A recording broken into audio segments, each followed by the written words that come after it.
Bienvenidas y bienvenidos. Gracias por estar en este programa. Gracias a nuestra invitada Helen Elizabeth Clark, que es actualmente la directora del Programa de Naciones Unidas para el Desarrollo. Hay que recordar que en su momento fue primera ministra de su país, de Nueva Zelanda, y bueno, ahora tiene esta responsabilidad. Está en México en estas horas y días porque se ha presentado el informe sobre desarrollo humano 2013. El título empieza a contar la historia. El ascenso del sur, progreso humano en un mundo diverso. Se ha destacado mucho en estas horas, en estos días, precisamente el fenómeno de transformación que se está registrando en países en vías de desarrollo, en estas llamadas economías emergentes, y bueno, lo que esto está significando para el desarrollo humano en nuestros países. Gracias, Helen, bienvenida. Thank you very much. Bueno, me gustaría que nos contara de qué se trata, qué contiene este informe y cuáles son los hallazgos principales. El informe básicamente documenta el cambio tectónico que se está dando en nuestro mundo con el ascenso muy rápido de las economías emergentes del sur y analiza detalladamente varios países como por ejemplo México, China, Brasil, Turquía, pero también otros países menos conocidos que han logrado, por ejemplo, empujar el desarrollo humano y tener avance económico, progreso económico. En el PNUD nosotros hablamos de desarrollo humano. No solamente se trata de la economía, la gente tiene que salir beneficiada. Y en este informe es muy interesante ver entonces cuáles son las políticas pragmáticas que se han dado en la economía y las políticas sociales que producen buenos resultados. Tectónico. La palabra es muy fuerte, ¿no? ¿Qué está pasando? Pues mire, es una palabra fuerte, por supuesto, pero pensemos de la situación, las hambrunas en los últimos 4 o 5 años, las hambrunas, la crisis financiera global que empezó en los mercados del norte tuvo implicaciones muy profundas para la economía y para las sociedades en muchos países industrializados, por supuesto, no en último lugar Estados Unidos, sabemos cómo ha sido afectado. Y bueno, ¿qué ha sucedido en Estados Unidos, en Europa continental ahora? Lo que ha estado deteniendo el crecimiento global en estos últimos años es el progreso continuo de regiones en desarrollo. África, por ejemplo, es una de las regiones de mayor crecimiento en todo el planeta. América Latina también su avance es importante. China continúa creciendo. Pues, ¿qué le puedo decir? Este crecimiento lo lleva en los hombros estas economías emergentes. Ahora bien, los cambios geopolíticos, bueno, los cambios que hay en el G8, los países en desarrollo también con este poder que ha aumentado, que viene también de estas economías que están teniendo una mayor voz, una voz más fuerte en las instituciones multilaterales. Son momentos muy interesantes. El equilibrio se está cambiando. Antes de iniciar esta conversación al aire, yo bromeé diciendo que era la historia al revés. El crecimiento y el desarrollo humano en los países menos desarrollados. Están cambiando los ejes del planeta, entonces. Por supuesto que están cambiando los ejes, pero esto es positivo realmente. No era bueno tener un mundo con estas desigualdades tan brutales entre los países industriales y los países en desarrollo. Estoy hablando también de mi país y luego el sur, por ejemplo, tan pobre y el norte tan rico. Una de las cuestiones importantes en los últimos 20, 25 años es ver que las personas están saliendo de la extrema pobreza en estos países y ahora están participando en la clase media mundial. Y esto obviamente, allí ahora tenemos a personas que viven en los países en desarrollo. Valdría la pena que nos explique exactamente qué se entiende por desarrollo humano, qué involucra ese concepto. La idea del desarrollo humano proviene de la idea de corregir, medir el avance, el progreso, el Producto Interno Bruto. Hablamos de la tiranía del PIB, del Producto Interno Bruto. El dinero no es todo. El Producto Interno Bruto de un país puede subir, pero si se distribuye tan mal, hay muchas personas que no tienen educación, que no tienen atención a la salud, ni siquiera bienestar social. social general. ¿De dónde viene? No solo podemos juzgar el desarrollo por el tamaño de la economía y luego dividirlo por el número de habitantes de un país. No, tenemos que ver cómo vive la gente. ¿Sabe leer la gente? ¿Tiene alfabetización? Entonces el concepto de desarrollo humano incluye todos esos factores más amplios.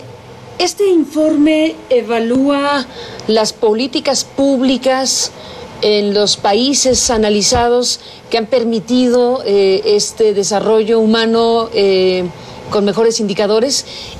¿Qué cosas se han hecho en una década que valga la pena destacar en este informe? Lo que nosotros destacamos en el informe es que los países han estado avanzando y están avanzando porque están siendo pragmáticos en sus políticas socioeconómicas, independientemente, digamos, de posiciones ideológicas de los gobiernos. Si vemos, por ejemplo, América Latina como región, en todo el continente la desigualdad se reconoce como un enorme problema. Y bueno, quien resulte electo tiene que enfrentar esta situación porque sociedades altamente desiguales no son tan felices como las demás sociedades menos desiguales. Tenemos que ver un asunto en América Latina, es cómo establecer este piso de protección social, una base de ingreso y que nadie esté debajo de esta base de ingreso. Eso queremos decir con el piso, cómo se puede continuar para perfeccionar todo esto, pero sin duda alguna, estos pisos de protección social establecidos en México, en Chile, en Brasil, por ejemplo, han sido críticos para apoyar países para que puedan enfrentar la crisis financiera sin dañar tanto a la población. Sin estos pisos de protección social, bueno, si hay un choque como una recesión económica, las personas abajo pueden caer más abajo en la pobreza. Es muy importante tener ese piso para que la gente no caiga debajo de ese piso. ¿Qué tipo de políticas públicas en qué países en específico podría destacar más? Políticas, por ejemplo, de combate a la pobreza asociadas a la salud y a la educación. ¿Ese es el tipo de fórmulas que están prevaleciendo en América Latina? Todos los que usted ha mencionado, es decir, el piso de protección social, los esquemas de transferencias monetarias y también la determinación de invertir en salud y en la educación, como se ha hecho aquí en México. Sé, por ejemplo, que aquí en México el presidente ha subrayado la educación como un pilar significativo de su programa. Y en el mundo, en los países en desarrollo, hemos visto una enorme expansión, acceso a la educación. Entonces, que cada niño vaya a la escuela en el mundo, de eso se trata. No estamos muy cerca de esto, ni siquiera que los niños terminen la escuela primaria. Estamos lejos de ver que los niños lleguen a la escuela secundaria y luego que vayan a la preparatoria y que vayan a obtener un oficio. No se ha expandido esta educación tanto como quisiéramos. El enfoque se trata de que los niños terminen la primaria, vayan a la secundaria y también tengan un oficio con calidad. En este informe sobre desarrollo humano 2013, ¿en dónde estarían los puntos de mayor debilidad o los puntos de mayor preocupación para Naciones Unidas? Vemos este avance, estos indicadores positivos, pero ¿en dónde están los puntos que preocupan? Hablemos sobre el negocio todavía no terminado, por así decirlo. ¿Qué pasa América Latina? Pues sigue teniendo indicadores que es la región más desigual del planeta, América Latina. Y obviamente esto detiene el desarrollo. Podemos mostrar estos niveles terribles, brutales de desigualdad que obviamente no permiten reducir la pobreza y están golpeando a toda la sociedad. Entonces, nada es más importante en esta región, por ejemplo, que asegurar más niveles de igualdad. También la cuestión que se da en diferentes partes de la región, las restricciones para el desarrollo, la violencia es una de estas, por ejemplo. La gente no tiene confianza en sus comunidades, en las inversiones que quiere hacer. Estamos señalando dos cosas. Podríamos decir que estas dos cosas son asuntos muy críticos. Dígame una cosa, ¿qué papel específico juegan los organismos multilaterales para sugerir o para tratar de homologar las políticas públicas que empiecen a resultar exitosas o con buenos indicadores?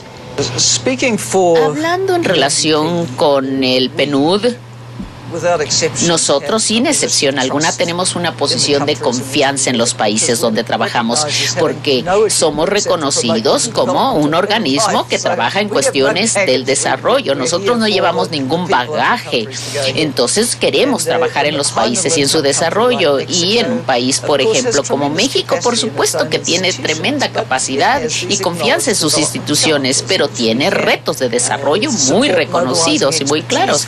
Nosotros podemos dar esta experiencia para que México continúe trabajando.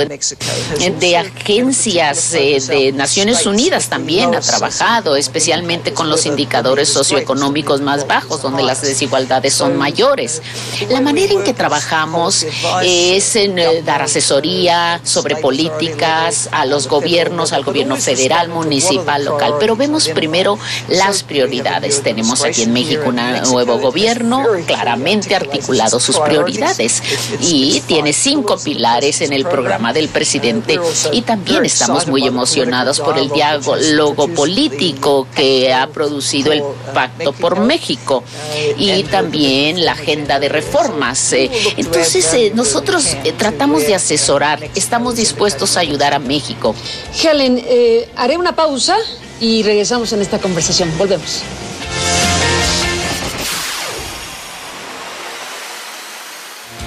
Helen Clark, regresamos en esta conversación sobre este informe que está presentándose a nivel global por parte del Programa de Naciones Unidas para el Desarrollo. Un mundo diverso es el que se mide, un mundo diverso es el que se puede revisar a partir de este informe. ¿Qué tan contrastantes son las naciones en sus grados de desarrollo humano? ¿Qué tantas diferencias hay en la región de América Latina? Si nos puede usted contar. Pienso que si vemos la historia moderna de América Latina, hemos visto muchísimos regímenes autoritarios que no respondían tanto a las necesidades básicas de sus pueblos. Y luego también tuvimos, digamos, una transición increíblemente democrática y los gobiernos cada vez más listos a responder a los problemas de la población que estamos aquí mencionando, la necesidad de que los niños vayan a la escuela, la cuestión de la salud, la protección social en general. Sí, entonces sí, algunos países están mejor en este índice de desarrollo que otros, pero en todos los países, en casi todos vemos movimiento. Pienso que uno de los retos entonces en el área de la desigualdad sigue siendo la posición de las mujeres. Y si vemos la posición de México, por ejemplo, es muy emocionante ver el Congreso mexicano, 36% son mujeres en el Congreso. Esto es avance fantástico, y también me siento muy impresionada por la juventud y tan jóvenes que son estas mujeres en la Cámara de Diputados y también en el Senado. Ahora, la tarea para las mujeres es, pienso, colocar en la agenda política el empoderamiento económico de las mujeres, porque la proporción de mujeres en la fuerza laboral de México es mucho menor que la de los hombres, pero no es una varita mágica que como se logran las cosas. Necesitamos que haya movimiento para que las mujeres tengan el derecho a escoger, a elegir entonces si quieren trabajar o quieren quedarse en casa con los niños. También tenemos que ver la atención para los niños, las guarderías, el nivel, por ejemplo, de permisos que hay para la mujer cuando va a tener sus hijos, los hombres también, etcétera. Este es un tipo de oportunidad que es muy fuerte, es un momento para que se escuche la voz de las mujeres. En efecto, México tiene ya casi un 36% de mujeres congresistas, pero no quiero amargar el dato. Usted, que fue primera ministro de su país, de Nueva Zelanda, en el caso mexicano tenemos un 4 a un 5% de mujeres en las presidencias municipales. Hay grandes abismos todavía respecto a la participación de las mujeres. Esta inequidad que se ve en el caso mexicano, ¿está presente en estos indicadores para toda América Latina o hay algo uniforme en la región? Pienso que es un poco más uniforme. Es interesante para mí porque en mi propio país las mujeres estaban teniendo un avance a nivel del gobierno local, a nivel municipal y también a nivel central, pero aquí es a la inversa realmente. Creo que lo importante de todo esto es hacer que este movimiento llegue hasta los estados y las municipalidades para que estas mujeres estén empoderadas. El PNUD lanzó un manual, una guía el año pasado, cómo aumentar la participación de las mujeres en organismos electos con base en estudios de casos en todo el mundo. Y pienso que cuando lo revisamos necesitamos entonces incluir como estudio de caso a México a nivel federal, porque no solamente tiene que ver con la ley, sino que el Tribunal Electoral tuvo también que cambiar esto porque se estaba violando la ley. Y pienso que esto es una perspectiva muy interesante de cómo la ley realmente se debe llevar a la práctica. Sobre el tema de otro grupo vulnerable y minoritario como los indígenas, mujeres indígenas, ¿cómo se registra en este informe esa realidad en términos de desarrollo humano de los pueblos indígenas en México y en otras partes de la región? Si estamos viendo globalmente grupos que tienden a estar más marginados, más excluidos del progreso del país, tristemente dicho, los pueblos indígenas, por supuesto, se encuentran en esa categoría. Mi propio país tiene 15% de la población identificada como pueblos indígenas y tristemente en mi país como en otros, los indicadores socioeconómicos no son tan buenos como lo son para otras partes de la población. Entonces pienso que lo importante aquí es que los pueblos indígenas en sí puedan definir lo que ellos definen como sus aspiraciones y que puedan realizarlas, que puedan volverlas realidad. No hay ninguna plantilla para esto, este es un proceso, esto es una conversación que se tiene que responder por parte de las autoridades de manera positiva. Pienso que Nueva Zelanda tiene mucha experiencia, buena y mala, que compartir. Tenemos que aprender de las cosas negativas como de las cosas positivas. Sí, estuve en Colombia en el último par de semanas, donde los pueblos indígenas también son significativos, estos sectores en la población colombiana. Hay que conversar mucho en toda la región. ¿Cuáles son las aspiraciones de los pueblos indígenas? ¿Qué apoyo pueden darle las autoridades? ¿Se han incorporado nuevos elementos relacionados con el acceso a tecnologías, relacionados con el acceso a la comunicación para tener un concepto más amplio de desarrollo humano en esta medición? Déjenme hacer una pausa y después de ella nos contesta.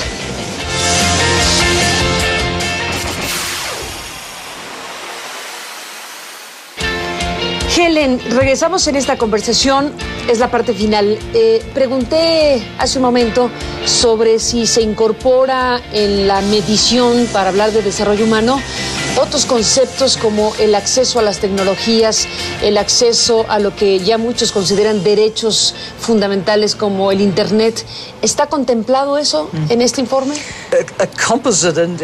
Sí, un índice siempre es como una sopa, ¿verdad? Tiene un poco de todo. Entonces, este índice tiene el ingreso per cápita, la cuestión de la educación y el indicador de la salud. Ahora bien, lo que tratamos de hacer en este caso es producir índices laterales a esto. Por ejemplo, la desigualdad de ajuste, también la cuestión de género. Tenemos varios índices complementarios. Tecnología, por supuesto, y diferentes tecnologías. Una de las cuestiones es la cuestión ecológica, el medio ambiente, la sustentabilidad, y también tenemos un índice relacionado con la sustentabilidad ecológica, porque el avance socioeconómico se logra, digamos, a expensas del medio ambiente. Vamos a terminar con un mundo donde no podremos vivir, y entonces para las personas más pobres también estaremos socavando la posibilidad de que la gente se gane la vida, ¿verdad? Porque esto está conectado con el ambiente natural. Entonces, en los últimos años, obviamente, han habido muchos congresos sobre desarrollo sustentable. ¿Cómo podemos incluir esto y cómo podemos relacionarlo con el progreso de nuestros países?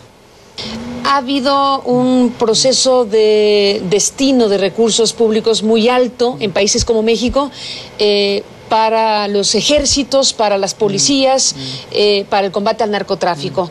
¿Qué análisis se hace respecto a la utilización de dinero más hacia la zona de la seguridad que hacia la zona del desarrollo humano?